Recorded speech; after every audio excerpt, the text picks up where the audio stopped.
Right, so I'm here with Kristen, and we're doing a little podcast here at CreativeUTO. Hi, Kristen. Hey.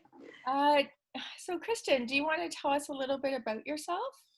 Sure. I'm an abstract painter. I live in Toronto. I have two children or two wild children. And I have a sweet little dog named Lulu. Aw, Yeah. so cute. And have you lived in Toronto all your life? No, I moved here about 12 years ago from Niagara-on-the-Lake. Oh, wow. Okay. Yeah, so I've been here quite a bit, but I'm still learning new things. Nice. And is art your main career, or do you do Yes. something else? Yeah. Yeah. That's great. I'm painter full time. Amazing. Living the Yay. dream.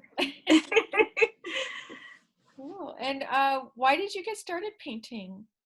I started because when I was little, I would just draw all the time. And I lived in the country and there was nothing else to do. So I would just sit in my room and draw for hours and hours and hours. And I realized really young that I wanted to be an artist.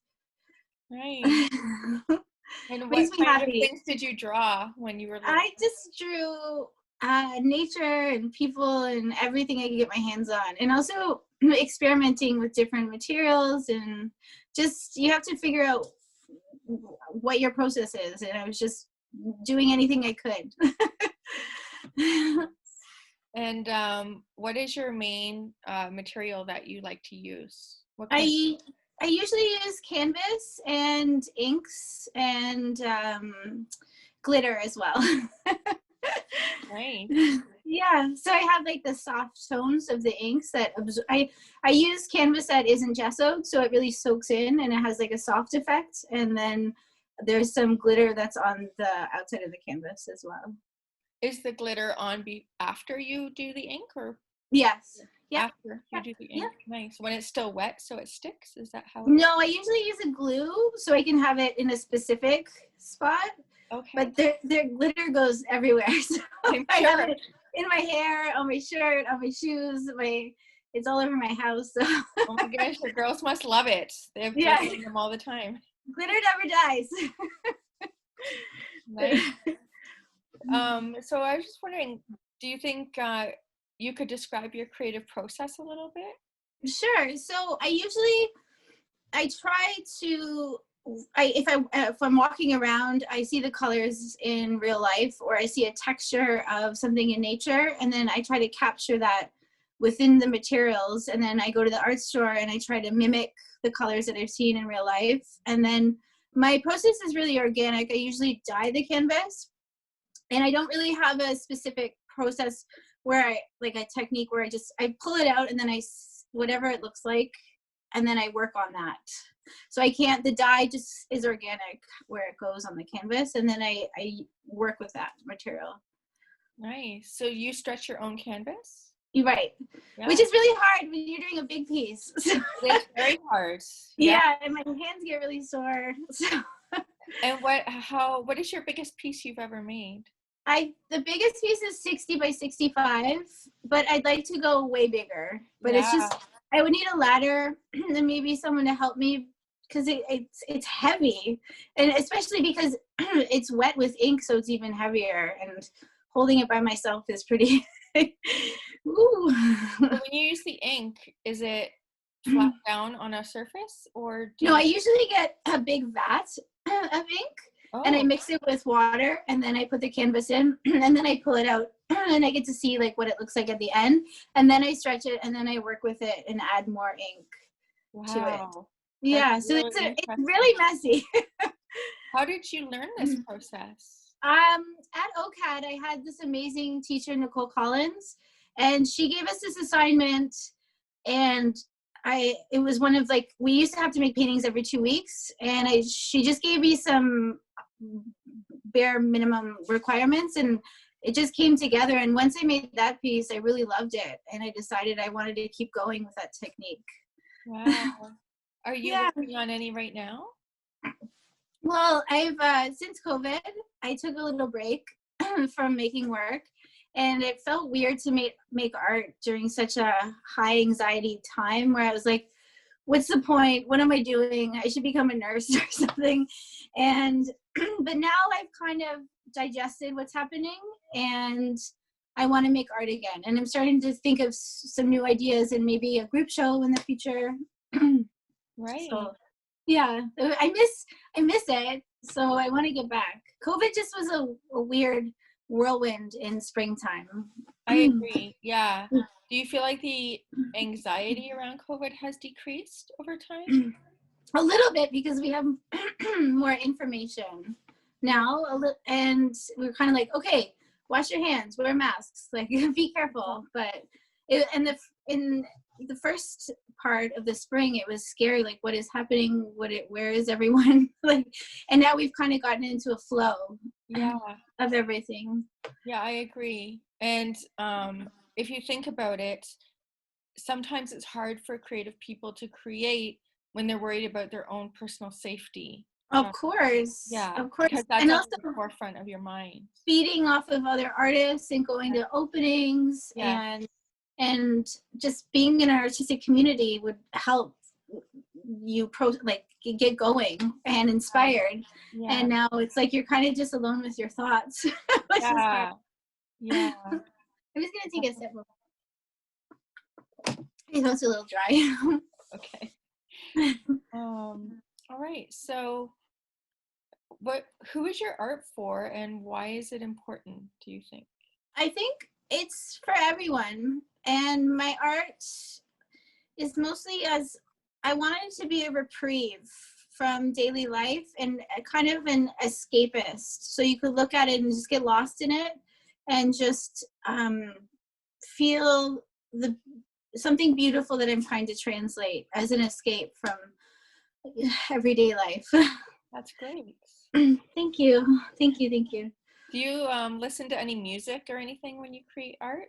Or Yes, I usually listen to hip hop so I can dance and paint, and I need something energetic and fun, and it's just I love being in my studio, and it's just I put on my headphones and I just go. is your studio in your home? Yes, so with COVID, the kids were home in the spring, so now everything's in-house, which is nice, but it makes me lazy, because then I'm like, I just have to walk downstairs. Like, why am I not going there? Yeah. It's right there. But I think it's also something to do with the fact that, in a sense, some of your community has gone. Yes, So what you were totally. just talking about, right? Right. And And a sense of purpose. yeah, Like I'm getting ready to go to my studio. I'm gonna go like across town, and now I'm gonna spend the whole day here. And here you're like, oh, maybe I'll just go do some dishes or something. I don't know. exactly. Like I used to lock the door and just be like, don't come out, don't come in. Yeah. Did you before COVID, was your studio, like, you had a studio elsewhere? Yeah, it was I forgot the last time. It was a bit before the winter of last year. And then I had a show, and then I moved it all in home. It was through a Kin Collective. Oh yeah. Yeah, I loved. Yeah, so I was there, but it was at DuPont and like west of Lansdowne, so it was pretty far because I live in the East End, and I was like, I just put it all in, and then COVID happened. Oh, So yeah. yeah, Yeah, Kin is a great resource for artists. yes, completely. You would go in, and there'd just be 30 artists in the room at all times. It's So amazing. It yeah, kind of reminds me of when I was in school for art as well, which you probably experienced at OCAD. yes, Yeah, totally. it's Just the smell of the oil paints, or the smell of exactly. like people working, it's just Yeah, amazing. Yeah. definitely motivates you. Yeah.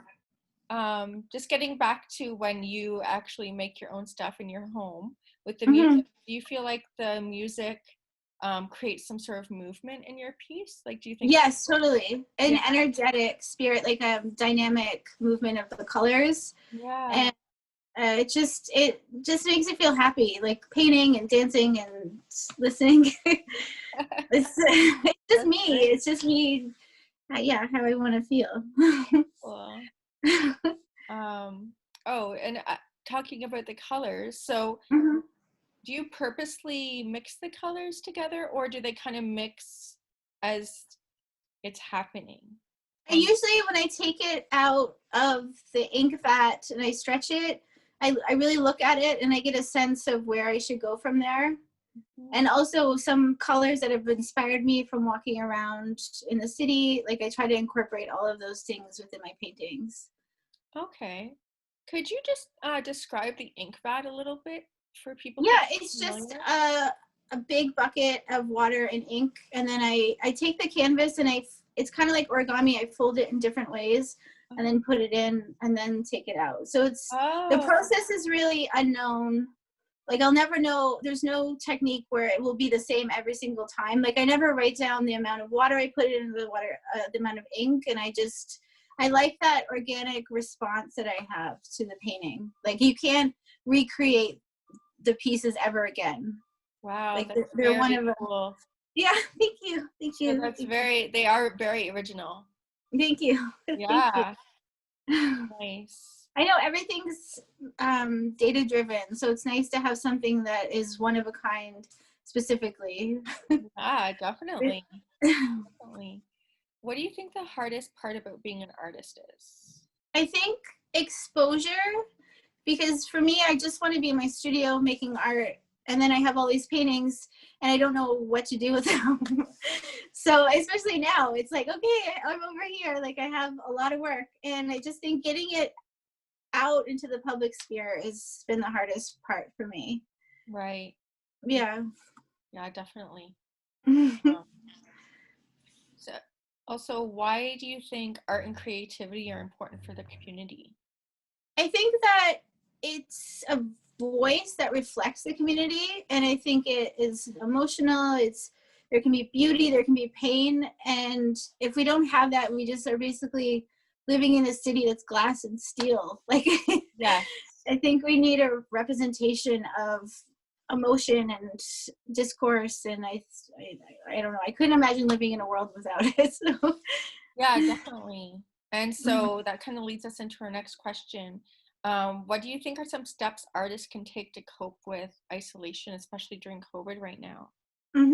I think journaling, Hmm. and don't put too much pressure on yourself. Just take it one day at a time. But journaling is really good to look back in and see how you were feeling and maybe use those emotions to make art. And also make art when you're ready. Don't force yourself, because then you might get really frustrated on how the work is. So just do it when you're ready and journal. Those are and sleep. I don't know. Those are some of my tips.